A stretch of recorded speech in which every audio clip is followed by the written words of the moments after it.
Selamat kembali ke channel Info Bang Yit. Sempena pelantikan Datuk Seri Anwar Ibrahim sebagai Perdana Menteri Malaysia yang ke-10, Bang Yit ingin berkongsi dengan anda 5 fakta menarik Datuk Seri Anwar Ibrahim yang mungkin anda tidak tahu. Sebelum kita bermula, Bang Yit ingin menjemput anda untuk tekan butang subscribe. Alright, let's go. Yang kelima, kita mulakan dengan ibu bapa beliau. Kita semua tahu Anwar Ibrahim ini bukanlah calang-calang orangnya.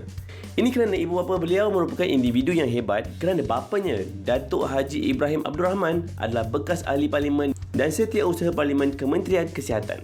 Manakala ibunya ialah Cik Yan Abdul Hamid Hussein, ialah seorang pemidato pergerakan wanita UMNO. Jadi tidak hairanlah bagaimana Datuk Seri Anwar menjadi individu yang dipandang tinggi bukan sahaja di dalam negara tetapi di luar negara. Bagaimanapun, bapa Anwar Ibrahim telah meninggal dunia pada 2015 di Hospital Sedang pada usia 95 tahun. Manakala ibunya meninggal dunia pada 3 April 2001 di sebuah rumah sakit akibat serangan jantung.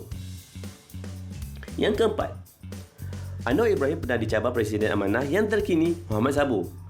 Mat Sabu, mewakili PAS pada PRU 1986, telah tewas dalam pertempuran tersebut di mana beliau hanya meraih 7,500 undi, manakala Anwar Ibrahim mendapat 17,979 undi dengan majoriti 10,479 undi yang membolehkan beliau mempertahankan kerusi Perkhidmatan PAWU untuk pengkalian yang kedua.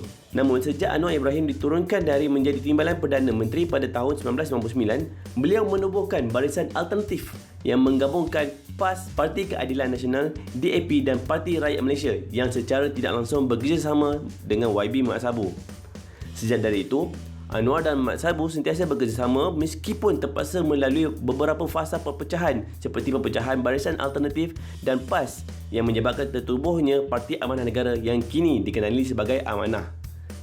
Yang ketiga, Anwar Ibrahim telah menerima pelbagai anugerah di dalam dan di luar negara. Antara anugerah yang diterima beliau di dalam negara adalah dari negeri Pahang, iaitu anugerah Seri Sultan Ahmad Shah Pahang yang membawa gelaran Datuk Seri, dan gelaran dari negeri Selangor iaitu Darjah Kebesaran Seri Sultan Salahuddin Abdul Aziz Shah yang membawa gelaran Datuk Seri. Namun gelaran ini ditarik balik pada 3 November 2014. Dan antara anugerah yang diterima beliau dari luar negara adalah dari Filipina, iaitu Knight Grand Cross of the Order of Knight of Rizal. Kesemua anugerah ini diterima beliau semasa beliau berada di dalam kabinet di bawah pemerintahan Tun Mahathir. Dan antara penerima anugerah dari Filipina ini adalah termasuk bekas Raja Spanyol iaitu Juan Carlos yang pertama. Dan sehingga kini belum ada mana-mana rakyat Malaysia yang menerima anugerah ini selepas Anwar Ibrahim. Yang kedua, tahukah anda bahawa Anwar Ibrahim pernah dipenjara sebelum menjadi ahli politik? Pada tahun 1974, Anwar telah ditangkap semasa protes pelajar terhadap kemiskinan, luar bandar dan kelaparan. Ini kerana terdapat laporan timbul menyatakan bahawa ada keluarga yang mati akibat kebuluran di sebuah kampung di Baling, Kedah yang kemudiannya dibuktikan sebagai palsu. Walau bagaimanapun, para penoreh getah di Baling telah mengalami kesusahan yang teruk kerana harga getah jatuh pada tahun 1974. Beliau telah dipenjarakan di bawah Akta Keselamatan Dalam Negeri yang membenarkan penahanan tanpa bicara dan menghabiskan 20 bulan di kem tahanan Kamunting. Dan antara individu yang ternama yang pernah dimasukkan ke dalam kem ini adalah Lim Kit Siang dan Mendiang Kapal Singh. Dan sebelum kita bergerak ke fakta yang pertama, Bang Yit ingin menjemput anda untuk tekan butang like dan subscribe kerana butang subscribe itu adalah percuma dan tidak akan merubah apa-apa keputusan PRU dan tidak akan menjatuhkan Anwar Ibrahim daripada menjadi Perdana Menteri. Nice. Alright, fakta yang pertama. Anwar Ibrahim tidak pernah tewas dalam sebarang pilihan raya yang pernah disertai beliau. Beliau memulakan dengan langkah kanan selepas merampas kerusi Perkhidmatan PAWU dari PRU 1982 dari PAS. Beliau mempertahankan kerusi tersebut sehingga PRU 1995 sebelum dilucutkan jawatan sebagai Timbalan Perdana Menteri dan Ahli Parlimen selepas didapati bersalah dalam kes rasuah dan liwat pada 1999 sebelum dibebaskan pada 2004. Pada pilihan raya kecil 2008, beliau mempertahankan kerusi Perkhidmatan PAWU selepas mengambil alih dari isterinya iaitu Dr. Wan Azizah Wan Ismail dan juga berjaya menang dalam PRU 2013.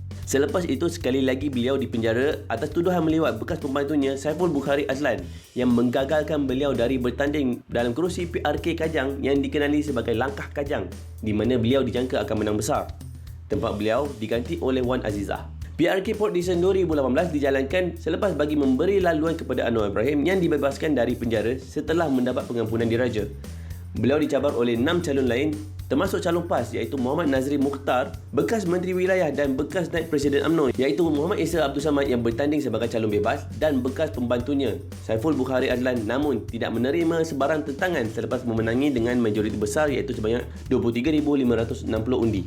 Dan yang terkini, beliau merampas kerusi tambun dari bekas Menteri Besar Perak yang juga bekas Menteri Belia dan Sukan, Datuk Faizal Azumu, dan seterusnya melayakkan beliau menjadi ahli parlimen sebelum diangkat sebagai Perdana Menteri Malaysia yang ke-10. Jadi itu sahaja untuk hari ini. Sekiranya anda ada fakta-fakta menarik tentang Anwar Ibrahim, boleh kongsikan di ruang komen. Jadi sebelum kita bertemu dalam next video, Bang Yip ingin mengucapkan tahniah kepada Datuk Seri Anwar Ibrahim yang telah mengangkat sumpah sebagai Perdana Menteri Malaysia, dan Bang Yip mengucapkan semoga maju jaya dan dapat menjalankan amanah dengan tanggungjawab dan telus. Sekian itu sahaja. Assalamualaikum warahmatullahi wabarakatuh.